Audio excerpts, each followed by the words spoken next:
Coach Salauddin যখন ক্রিকেটারদের সঙ্গে কথা বলতে শুরু করলেন, ঠিক সেই মুহূর্তটা অন্য দিনগুলোর থেকে বেশ আলাদা। একটা অস্বস্তিকর সকাল ক্রিকেটাররা পার করছেন, যেখানে জাতীয় দলের একজন ক্রিকেটার বিমানবন্দরে নেমে চট্টগ্রামে নিজ শহরে তিনি যখন গেছেন, সেখানে তাকে হেনস্থা করা হয়েছে।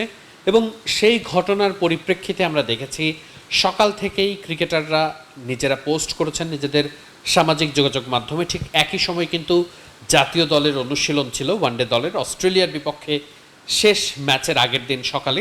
সিরিজ জেতার পর অস্ট্রেলিয়াকে হোয়াইট ওয়াশ করার আগে দলের মধ্যে যে জেল্লা থাকার দরকার, দল যে হাসি খুশি মেজাজে থাকার দরকার, ঠিক ততটা মনে হয়নি। খুব স্বাভাবিকভাবেই নাইম হাসানের এমন ঘটনা ক্রিকেটারদের মন ছুঁয়ে গেছে। ক্রিকেটাররা যখন সকালে ঘুম থেকে উঠেছেন, সবাই এমন খবর দেখে নিশ্চয়ই সকালটা কারোরই ভালো যায়নি, সেটা বোঝা গেছে মাঠে তাদের শরীরী ভাষা দেখেই। সবারই মনটা বেশ খারাপ ছিল। লিটন কুমার দাস এবং একই সাথে একটু পরে শরীফুল ইসলাম, তারা উইকেটটা একটু দেখে এসেছেন। প্রথম ম্যাচের যে উইকেট, সেই উইকেটেই মূলত খেলা হবে শেষ ম্যাচটা। যে উইকেট আমরা দেখেছিলাম প্রায় 300-র বেশি রান হবার মতো একটা উইকেট ছিল, ঠিক সেই উইকেটেই খেলা হবে। তবে মূল আলোচনা কিন্তু বারবারই হচ্ছে নাইম হাসানের সেই ঘটনাকে কেন্দ্র করে, এবং আমরা জানি যে সেটার ব্যাপারে বাংলাদেশ ক্রিকেট বোর্ড একেবারে জিরো টলারেন্সের মতো যে ব্যবস্থা, সেটাই নেওয়ার চেষ্টা করছে তাদের জায়গা থেকে। নাইম হাসান নিজেই সেখানে বলেছিলেন যে তিনি সেখানে যখন মোবাইল ফোনটা হাতে পেয়েছিলেন, তখন তিনি তামিম ইকবাল খানের সঙ্গে যোগাযোগ করেছেন এবং তাকে বাংলাদেশ ক্রিকেট বোর্ডের পরিচালক ইশরাফিল খসরু তিনি ফোন দিয়েছিলেন। এরপরে আমরা বিভিন্ন মাধ্যম থেকে বিভিন্ন খবরাখবর পাচ্ছি, যেটার সারাংশ হচ্ছে যে পুলিশ কর্মকর্তা বা যে পুলিশ সদস্যরা সেখানে জড়িত ছিলেন তাদেরকে প্রত্যাহার করা হয়েছে, এবং পুলিশ সদস্যদের সঙ্গে থাকা বা সেখানে উপস্থিত থাকা যারা পুলিশ সদস্য নয় তাদেরকে গ্রেপ্তার করা হয়েছে। একজন বা দুইজন, কখনো একজন কখনো বা দুইজন, দুই রকম সংখ্যায় আমরা দেখতে পাচ্ছি।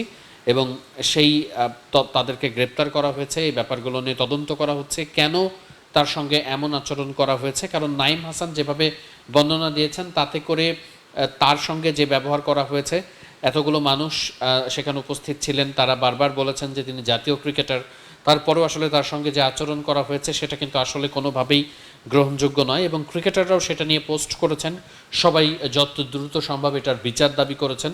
এবং একই সাথে সৌম্য সরকার তিনি প্রেসমিটে এসে তাকেও আসলে খুব স্বাভাবিকভাবেই সকালের এমন ঘটনা, মানে মধ্যরাতের পরে ঠিক সকালের আগে এমন ঘটনা যখন ঘটে, তখন এই সিরিজকে ছাপিয়ে তখন এই ব্যাপারটাই কিন্তু মুখ্য বিষয় হয়ে ওঠে। এবং সৌম্য সরকারকে সেটাই প্রশ্ন করা হয়েছিল। সৌম্য সরকারও বলেছেন এই ব্যাপারটা খুবই দুঃখজনক, এবং একই সাথে তিনি এমন কিছু দেখতে চান বা এমন সিদ্ধান্ত হোক সেটা চান যাতে করে ভবিষ্যতে আর এমন কোনো কিছু না ঘটে। খুব স্বাভাবিকভাবেই এই ব্যাপারটা নিয়ে নাইম হাসান তিনি আসলে মানসিকভাবে নিশ্চয়ই অনেক ভেঙে পড়ারই কথা, কারণ একজন জাতীয় ক্রিকেটার তার সঙ্গে এমন কিছু হতে পারে সেটা নিশ্চয়ই তিনি কখনো চিন্তাও করেননি বা ভাবতেও পারেননি।